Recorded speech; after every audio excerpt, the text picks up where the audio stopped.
Hello everyone and welcome to episode 113 of the All Things TechIE podcast. This is a roundup of what happened at Integrated Systems Europe ISE 2025, the 21st year of Integrated Systems Europe in the Fira in Barcelona, which was recorded about a week ago at ISE in Barcelona. This goes through a couple of different days and just a roundup of what I got up to. I was over in ISE for a shorter time this year just due to other personal projects that I had to get back to in Ireland. Enjoy the programme. ISE is committed to building strong communities and supporting meaningful causes.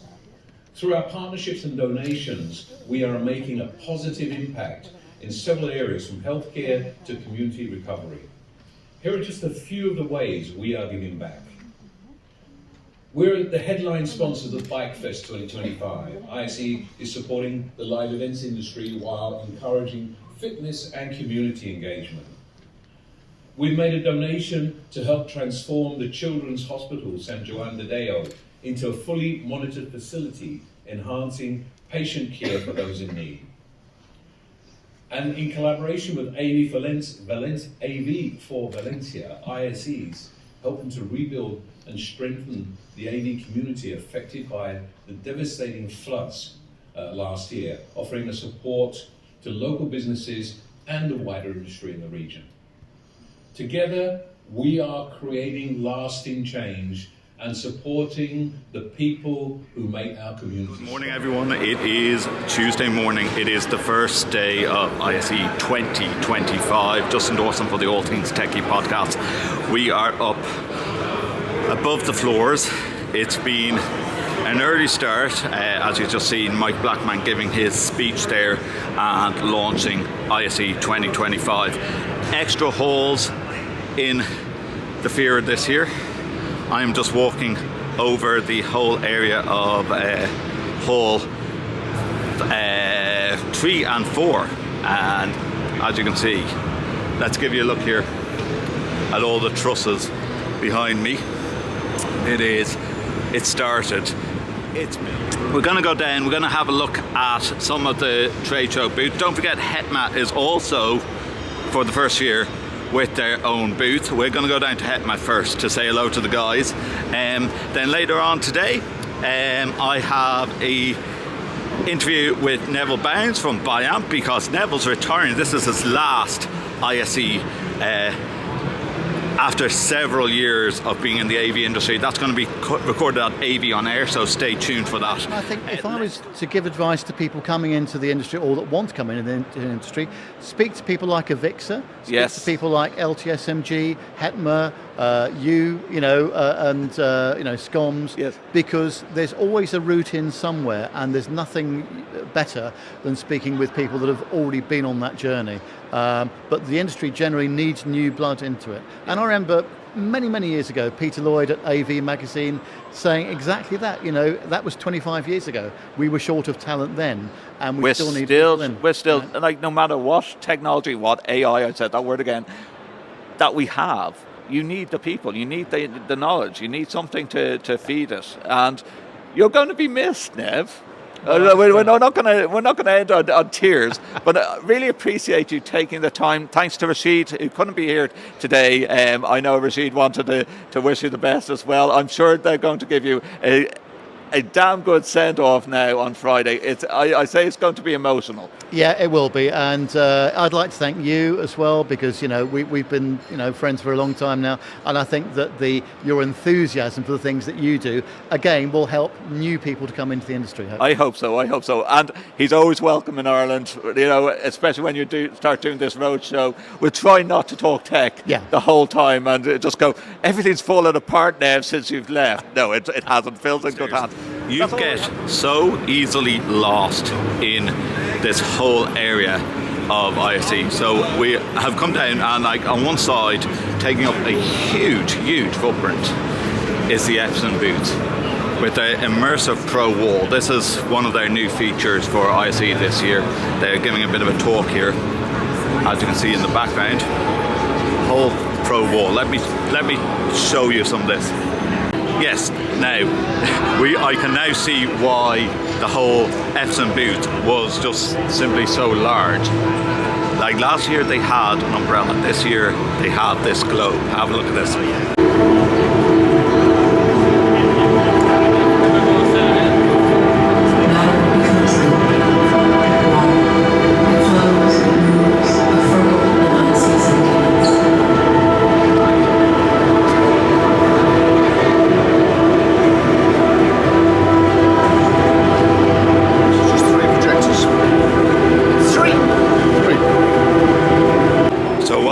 Behind me here is Epson are using 3 projectors. It's a half globe mirrored and projected up onto the ceiling and down to the floor. So this is a whole mirrored image going on with just these 3 projectors and mirroring up half of the room. It's quite stunning, I have to say. Epson have spent some money on that. It is quite stunning for that. Crestron are just opposite Epson in Hall 3. We will do a full tour of the Crestron booth in a short while. Lang have gone and taken this corner of Hall 3, which is usually where everything really builds up. And I can imagine on Wednesday, when everyone gets in, is when things really build up. But this is very cool. This is transparent LED and it's making it out to be a waterfall behind me. Catch the water. See, look, my hand it looks like it's actually catching the water there. It is quite spectacular. You can even walk in behind it and you can see that the LEDs behind me, you can't even make it out. That's transparent LED there. Feels like I could actually walk through it, but in the front of it is my waterfall. Stunning again from Lang, doing magical things at the moment. Panasonic have done a bit of a dome with 1, 2, 3, 4, 5, like 6 or 7 projectors to give this video wall here.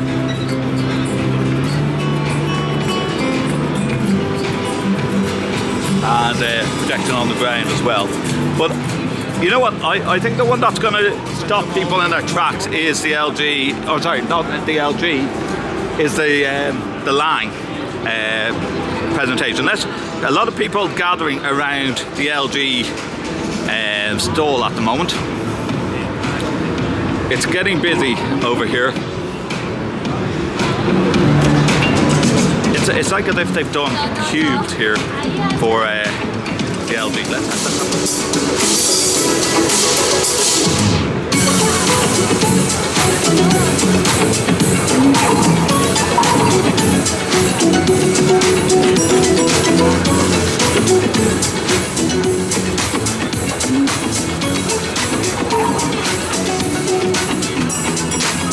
Quirky from LG. It's the whole idea of like taking a photo, QR code, scan it, put it up to your put it up onto the video wall, and it makes a sort of pop magazine type of feature. Yeah, okay. I still think Lang have done it with the waterfall. I really like the Lang waterfall here. Panasonic have done a lot here with broadcast. We're going to come back to the Panasonic booth. We're going to come back to Hall 3. Hall 3 is like where it's at always at ISE. That could hugely support us for personalization of learning. But we have also the space, the learning space itself, which just picture how it's going to be in 2030. Maybe we're going to have a mix between 2D, the screens that we have now, and the 3D, VR, AR, and the reality itself. That's how I see it, like the future of the education being fluid, being able to move from a 2D space to a 3D one to a real space and move back and forth and come and go. And education happening in this kind of very, very liquid environment. But Let's not forget about the energy consumption, because all this, as I said, is eating a lot of energy. Let's not forget about the carbon footprint. That's with good and bad things. An education, a fluid education, happening in such a fluid space could be reducing the carbon footprint, because we don't have to travel to go to university in another city. We can stay just at home and maybe put our headset on and take part in the lessons, in the classes that our... Okay, right down on the other end of Hall 2 is the Logitech Connected Classroom. This might be one of my favourite new things at ISE, simply because I work in higher ed. Maybe it's the fact that I just work in higher ed, but like I can see this being used in several different environments where you don't want to do the programming, but you want to have the ability to have presets on cameras. So I'm going to get someone from Logitech to tell me all about it. TechIE podcast, we're down at the Logitech Connected Classroom. Like I said, there's a couple of new things at ISE, but this one really stood out for me. I don't know, is it just because I work in higher ed and I thought this is going to save a lot of budgets. I'm here with Jay Lyons. He's going to talk me through what's on show here with the connected classroom and the clickable buttons. I like it. All right, so what we have here is our Rally camera. This is our USB PTZ camera, and what we've done is we've added this grafted base that converts it from a USB camera to utilize category cable. So now you can run this category cable up to 100 meters to your USB AV equipment. So this will power and transmit video to your USB equipment. And then we have a control box that's over here, and so obviously we're not 100 meters away here, but okay. The control box is mounted underneath. You probably can't see it yet. Yep. But this converts it back to USB. So this makes it a simple USB camera, so it will seamlessly integrate with most operating systems, video conferencing platforms, or lecture capture platforms. And then one of the additional unique things we did is we wanted to do something about camera control. So we understand that auto tracking is great, it's phenomenal, but there are some challenges with it. One of those being that you can't really frame the speaker and additional content that you may want to be demonstrating. So what we've tried to do is leverage presets. And again, that can be complicated as well if you have to go back to a control system and change those preset views. So what we've done is we've actually enabled these wireless preset buttons. So these function just like a remote control would. You can save a preset using these buttons, and then you can strategically place these around the room. So now, for the lecturer, to try to make it so that they can stay in the flow and direct the lecture, they can just go from one place to the next without having to think about it. They see a button, they press it, and it'll go to that pre-saved preset view. So what I love about these buttons is you can program up to 5 of these buttons. Yes. And how many now on the, I think I asked you previously yesterday, how many comes in the pack, or do you buy these all separately? So the Rally Camera Streamline Kit, the bundle comes with the Rally Camera, the remote, it comes with the extension kit, both mounting options, and it comes with 3 of the preset buttons. So that's already included in there. And then you can buy each of these components separately as well, or you can buy an additional 2 preset buttons if you wanted to fulfill the full 5. Yeah, and so the beautiful thing is, like, depending on your classroom layout, you could have one of these pointing to the teacher, another one pointing to the students, even at a wide-angle shot if you really wanted that. Yeah, you can set these up however you want, wherever you want. In this case, in this connected classroom environment, we set this all up in less than 20 minutes. So we put it on a tripod here. As I said, we do have a wall mount and an inverted MPT attachment as well. But in here, we actually set one button up here for this presentation stage. We have another one that's kind of framing the lecture and the whiteboard, and then we have another one all the way back there, which is like a demonstration area. So yes, you could put these wherever you want, and yeah, you could. And the beautiful thing is, these are incredibly responsive. Like once you press it, the camera has actually turned and pointed at me. Yeah. The beautiful thing is, this for higher ed institutions that have limited budgets and need to cut costs, you can cut out the programmer straight away, because all you're doing is going into your cloud system, programming these, it's a little switch. One thing I'd be worried about, Jay, is a student coming up and going click, click. Is there a lock on these yet? There is not right now. I mean, this is mounted. It's a twist-to-lock mount. When we looked at this, we didn't think that people would want to be stealing the preset buttons. There's no functional use beyond there. I know. If they're just being destructive, that could be. You know what? It's so hidden. Yeah. That someone might think that this is just for the lights or whatever the case may be. Then they're only going to tap it, and that's it. Yeah. And very competitively priced. Like I've heard that like this is going to like really blow people out of the water on the price. I hope so. So as I said, the Streamline kit includes everything. USD $21.99. So I'm not sure what the conversion is right offhand, but like that is like to factor in. There's no programming involved, and that's camera and three buttons as well. And the mounts, the control box. It gives you also a USB cable and I think the twist-to-lock mount plate. You can actually use that twist-to-lock mount plate to mount to any surface as well and use that twist-to-lock feature. Mm-hmm. So we didn't quite show that in your video, but we did make this so it's very simple to mount, whether it's wall inverted. Like we keep on using the word classroom. This could be used in the boardroom. It can be, you can actually use this in conjunction with Rally Bar, for example. Yes. So using the extension kit, you could make this ranged placement. So if you wanted a multi-camera purposing, or you just need a ranged placed camera, you have that ability. It works seamlessly. You can and tell me again about the zoom on the Rally on the camera. Rally camera is a 15x digital zoom. So it's 15x. It's a combination of optical and digital zoom. Yeah. For more, visit Logitech.com. That's correct.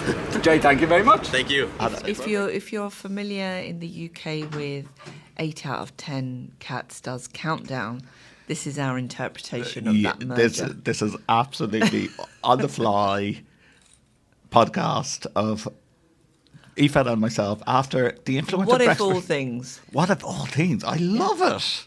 I love it.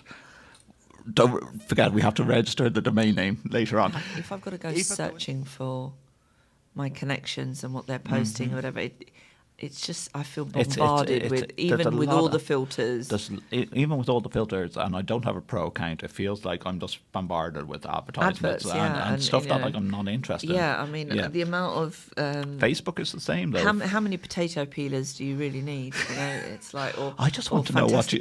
Hold on. We said we were going to wrap up this programme, then Aoife brings up something about potato peelers. What?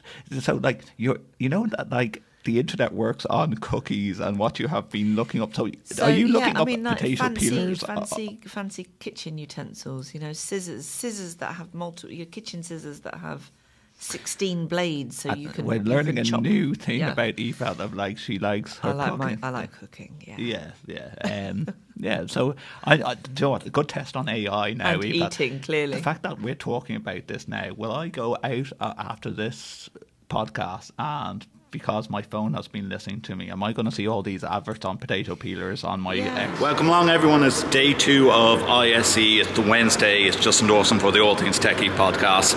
And just after having the influencer breakfast up at Hall 8, which is over the north side of the Fira, and a good 15 to 20 minute walk. As you see, welcome to ISE 2025. So over this side, we've had the influencer breakfast. I'm just after doing a podcast of the what if all things. Some type of name that we gave that, Aoife and myself. You'll see that on a different episode of the podcast. We're going to go into Hall 8.1. This is the multi-technology zone. This is a new hall at ISE 2025, which has esports, which is absolutely a smaller hall. Well, when I say smaller in the size and complex of what the halls usually are at the fair. Plenty of room here, as we see the Discovery Zone to sit down. A lot of LED lights going on. A lot of Asian brands of lights going on. VR might come up back to some VR in a moment. I don't know, is this little robot going to actually do anything? Is it going to move? Is it going to say hello? Can we touch it? We can touch it. Is it going to do any changes? Robots are having too much, having a chill out moment. Nice that there's a little camera on the top of that in the background to know what it's doing. It's a robotic dog. Este perfectamente, este es el primero que tuvimos, ¿vale? Este tiene cierta programación, te hace cosas, saluda, tal y cual. Pero este, por supuesto, una vigilancia perimetral, por ejemplo.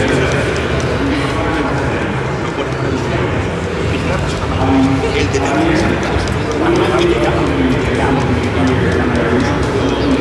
So there you have it, a robot dog. You don't know whether to pet it, you don't know whether to give it a biscuit. It has a full gimbal on the top of it here.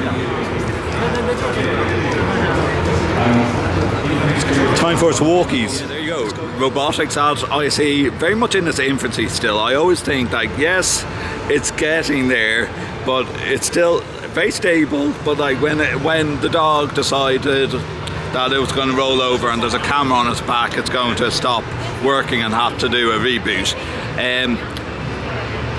Drones with neon lights, I always love this. This is the fact that like you don't need to have fireworks as a display. You just need drones, a load of drones and a lot of lights on it, and you can do some sort of spectacular displays. The drone arena is in the background here. It is huge. No drone displays going on. I say it gets very noisy when that's going on. The esports arena is just beside it. There is gamers. You might remember that we did this over at Infocom. They're doing it at ISE this year.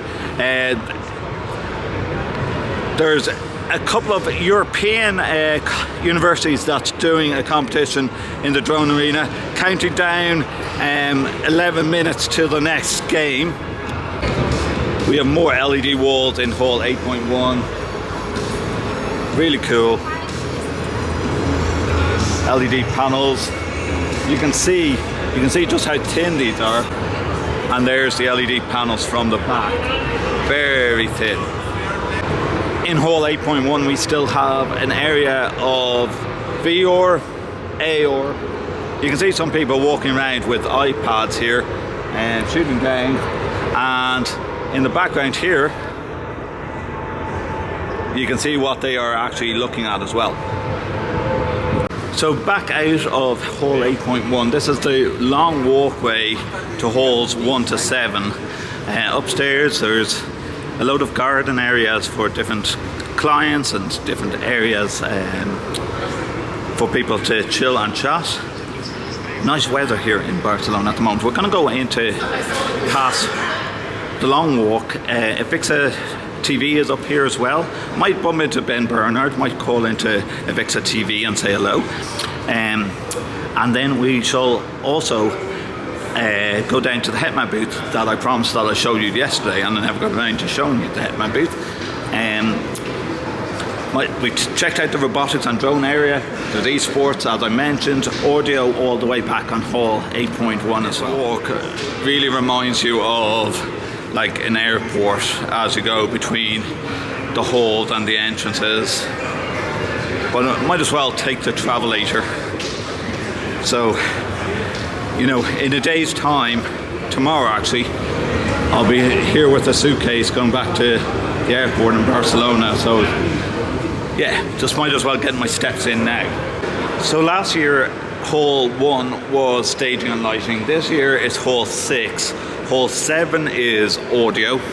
We'll go into them later on today if we get some time. I want to take you to the main halls that I always find of interest, which is Halls 3, 4 and 5.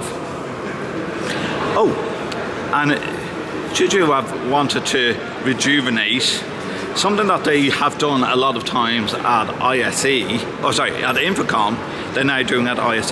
They're doing head massages. Looks very relaxing.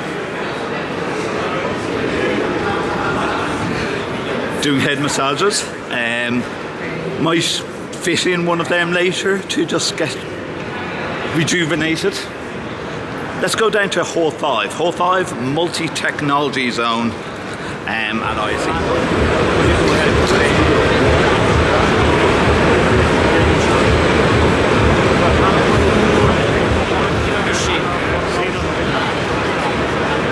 Now, it's only fair that if I encroached on Sony's booth while trying to show you the Sharp NEC video wall, that I actually go inside the Sony video booth. where they're showing some really nice stuff that I'm always up interested in on a broadcasting perspective, which is virtual production. Have a look at this.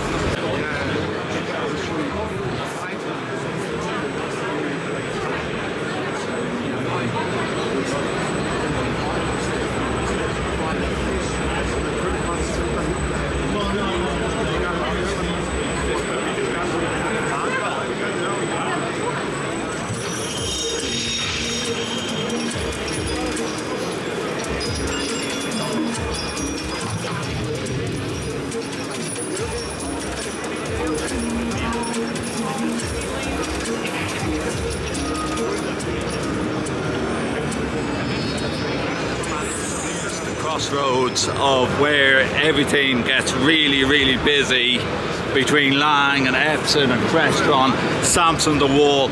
It is getting incredibly congested in that area that I predicted yesterday that it would get very congested. But everyone wants to see Samsung's the Wall. Lang and their waterfall is getting very popular as well in Hall 3. The transparent LED that is like see-through on the other side. We're here at the DisplayNote Edge. Like it's been a couple of years since we did something. You got acquired since the last time we spoke. We have been acquired, yeah, we have indeed. Acquired by the Valaris Group, which you're going to see up there. So Valaris Group are a buy-to-keep software company, so they focus really on specialists. So are you driving your Porsche around Belfast now at this point? I am not driving a Porsche around Belfast, and in fact, if I had a Porsche, I wouldn't drive it around Belfast anyway. At all. There's stuff on show here at ISE 2025. Here you've got our Launcher software, our very popular meeting room software, and Launcher is think of it as a kiosk for your meeting room display. It gives you quick access to your favorite apps, quick access to any video calls, meetings, booked for the room, and it also allows you to clear the room once you're done. So once the meeting's over, it will reset everything and get ready for the next guys.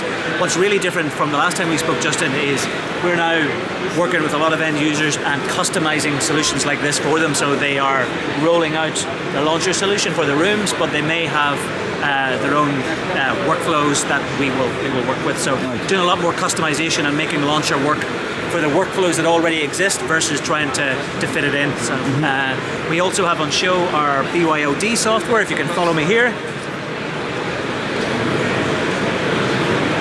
And what this allows you to do is start a Teams call, a Zoom call on your laptop, and then what we're using the software to do is wirelessly or virtually connect to the room display, and very importantly, any connected peripheral such as your mic, camera, for example. So if I open up a Teams call, which you see here, I hope. And there we are. And there we are, connected to the. We're connected to the room camera, which is USB just into the device. And if I switch that camera, you'll see. Get the network a second. You'll see that I'm coming out of the laptop. So the use case is start your call here, and then use the DisplayNote software to virtually connect to the display and to the cameras already in the room. So no need for additional hardware. Just use the software that's on the laptop. So remind us, it's a license-based system that you have? It's a license-based system. So we've a couple of ways that we go to market. Just one, through hardware partners. In fact, Ricoh went live with our Omni software just last week. So embedded typically onto displays. But if you want it for your end user, or want it for yourselves, if you're an organization, it'll be on a license base. Yeah, nice. Where can people find out more? Very simply, you can find more at DisplayNote.com, or if you're into LinkedIn, you can find us at DisplayNote. 2025 comes to a close. It went so fast for me. My thanks to all the guys over at Hetma for having me with them throughout the week, wearing one hat with supporting Hetma and growing the EMEA into the higher education AV vertical. There's going to be a lot of talks about that in the not so distant future. Also, thanks to Cecile and all the team at Abixa and the influencers area, and to God, everyone that I talk to, some people that I met along the way, along the path, first time people at ISE, new people that I have made connections with, who said two really amazing things that I always love to hear. Justin, I love the podcast, and Justin, you're doing so much for autism advocacy. Don't stop. It means so much to me when I hear those messages. Thank you for watching episode 113 of the All Things TechIE podcast. If you have liked the program, please see all the details of how you can get in contact with us on the bottom of the screen if you're watching us on YouTube. I'm on LinkedIn, I'm on YouTube, I'm on Instagram, I'm on X, I'm on Blue Sky. You can find me all over the place, and the official website to watch all over 112 other episodes of the All Things TechIE podcast is available at www.allthingstech.ie. See you soon. Thank you for tuning in to All Things TechIE podcast, part of the Extreme Media Network. Follow us on Twitter at AVTechJunkies. Subscribe to us wherever you get your podcasts. You can also watch our show on YouTube by visiting youtube.com/@Justin_or_Dawson. Previous episodes of our show can be found on our official site, www.allthingstech.ie. For advertising and sponsorship opportunities, please visit www.extrememedia.ie.